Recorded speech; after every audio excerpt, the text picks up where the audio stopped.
आप लोगों को ये बोलना है अहम सम्यक अस्मि, मैं ठीक हूँ, है ना, अहम सम्यक अस्मि। चलिए आज हम लोग कई दिन से प्लान बना रहे थे कि वाच्य पढ़ लेते हैं, ठीक, परीक्षा में भी आता है। वाच्य कितने प्रकार के होते हैं? तीन। कर्तृवाच्य, कर्मवाच्य और वाच्य। चलिए पहले इनको समझ लेते हैं। इस वाच्य में तीन चीज होते हैं, कर्ता, कर्म और क्रिया। कर्ता, कर्म और क्रिया। देखिए कर्ता को थोड़ी देर के लिए समझ लेते हैं पिता। जब हम छोटे रहते हैं तो हमका हमारा पालन पोषण कौन करता है? पिता। पिता कमा के देते हैं, हम लोग खाते हैं। और ये कर्म जो हुआ वो भाई, क्या मान लेते हैं? भाई। जब पिताजी बूढ़े हो जाते हैं तब फिर मालिक कौन बन जाते हैं? भाई। और फिर वही बहन और बेटी होती है, ठीक। ये इस परिवार की तरह हम लोग वाच्य को समझेंगे, ठीक है। ये समझिए कि जब पिता मालिक रहेंगे तो बेटी किसके कहे के अनुसार चलेगी? पिता के अनुसार चलेगी कि भाई के अनुसार चलेगी? पिता के अनुसार चलेगी, क्योंकि मालिक कौन है? पिता। कर्ता कौन है? पिता। मालिक तो है पिता, इसलिए जब क्रिया अर्थात बहन, अब उनकी तो बेटी है, कर्ता की तो बेटी है, तो जब क्रिया पिता के अनुसार चले तो उस समय कौन सा वाच्य होता है? कर्तृवाच्य होता है। कर्तृवाच्य यानी कर्ता के अनुसार जब क्रिया चले, किसके अनुसार? कर्ता के अनुसार जब क्रिया चले तो कर्तृवाच्य। अब जब पिता बूढ़े हो जाते हैं फिर कौन आते हैं? भाई। जब भाई मालिक हो जाते हैं तो मालिक भाई रहेंगे, तो जो बहन है वो किसके अनुसार चलेगी? भाई के अनुसार चलेगी, क्योंकि वो मालिक है। तो जब बहन का नाम है क्रिया, भाई का नाम क्या है? कर्म। तो जब क्रिया कर्म के अनुसार चले तो उस समय कौन सा वाच्य होता है? कर्म। और एक समय जब आता है बहन भी पढ़ लिख के जब होशियार हो जाती है, वो जब अपने पैर पर खड़ी हो जाएगी तो पिता की क्यों सुनेगी? अब सुनेगी सबकी, लेकिन अंडर में किसी के नहीं देगी। तो पिता की नहीं सुनेगी, भाई की नहीं सुनेगी, यानी बहन भी भाव खाने लगेगी, तब कौन सा वाच्य हो जाएगा? कौन सा वाच्य हो जाएगा? देखिए थोड़ा उसमें समझते हैं।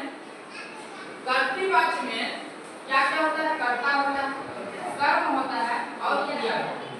तो कर्ता, ये जो क्रिया है कर्तृवाच्य में किसके अनुसार चलती है? तो कर्ता के अनुसार। क्या अंतर देखना, तो कर्तृवाच्य में जो क्रिया है किसके अनुसार चलती है? कर्ता के अनुसार चलती है। कर्मवाच्य में जो क्रिया है तो किसके अनुसार चलती है? कर्ता के अनुसार। सीधे है, कर्ता के अनुसार जब क्रिया चले तो कर्तृवाच्य, और जब कर्म के अनुसार क्रिया चले तो कर्मवाच्य। और जब कर्म हो ही ना तो भाववाच्य है। अब इसको बनाते कैसे, ये देख लिया जाए। देखिए इसमें वाक्य जब हम बनाएंगे, कोई शब्द बनाएंगे, पद बनाएंगे, तब क्या होता है कि कर्ता होगा, कर्म होगा और क्रिया होगा। तो कर्ता में क्या होगा? कर्ता में तृतीया विभक्ति होगी। कौन सी? कर्ता में यहाँ नहीं लिखेंगे, यहाँ प्रथमा विभक्ति होगी। कौन सा? प्रथमा विभक्ति। ठीक। कर्म में द्वितीया विभक्ति। कौन सी विभक्ति? द्वितीया विभक्ति। ठीक। अब क्रिया जो है वो कर्ता के अनुसार चलेगी। अगर एक वचन में है, ये भी एक वचन है, ये बहुवचन है, ये भी बहुवचन है ना? अच्छा, अब इसको जब बनाते हैं तो देखिए कर्तृवाच्य का एक उदाहरण बना हुआ है। कर्तृवाच्य बालकः पाठं पठति। बालकः प्रथमा विभक्ति में है ना? रामः बालकः प्रथमा विभक्ति है, तो बालकः पाठं पठति। बालकः पाठं पठति। पाठं देखिए द्वितीया विभक्ति है। रामं पाठः पाठं, है ना? अच्छा, तो पठति एक वचन है, तीतः अन्ति, ती एक वचन है। अच्छा, अब देखो, अब एक ही, क्योंकि ये प्रथम पुरुष का है इसलिए ये भी प्रथम पुरुष है ना? अब कर्मवाच्य हमारा कैसा बनता है? तो कर्मवाच्य में दिया है कर्म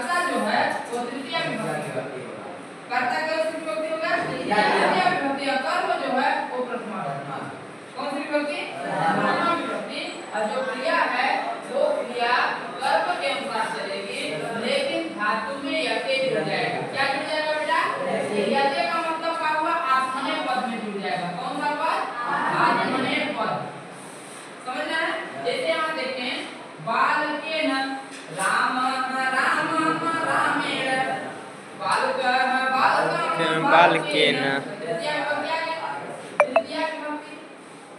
ये क्या है प्रथमा पाठः रामः प्रथमा विभक्ति है। अब पठयते तो पठ हमारा धातु हो गया क्रियादि धातु क्रियादि पढ़ना लिखना खेलना कूदना हंसना बोलना गाना चुप जाना सब क्रिया ये पठ और यहाँ पर लिखा है कि ऐसे तो क्या हो गया बालकेन पाठः बालकेन पाठः। अब हम आते हैं भाववाचक। भाववाचक में कहता है कर्ता तो तृतीया विभक्ति होता है लेकिन कर्म नहीं करता। अब देखो जो किसी का नहीं सुनता न बाप का सुनता है न भाई का सुनता है न समाज का सुनता है जो किसी का नहीं सुनता तो समझ लो उसके पास कर्म नहीं होता। ये भाववाचक में कर्म होता ही नहीं कर्म होता ही नहीं। अब क्रिया जो होती है क्रिया में क्या होता है धातु में भी यते रहता है। पहचान कैसे करेंगे कर्मवाच्य में भी तृतीया विभक्ति है भाववाच्य में भी तृतीया विभक्ति है लेकिन इसमें कर्म होता है इसमें कर्म नहीं होता है। जिसका फूट गया शरम हाँ जिसका मिट गया शरम उसका फूट गया कर्म है ना। ये बालकेन पठयते ये हमारा हो गया समझ में आया।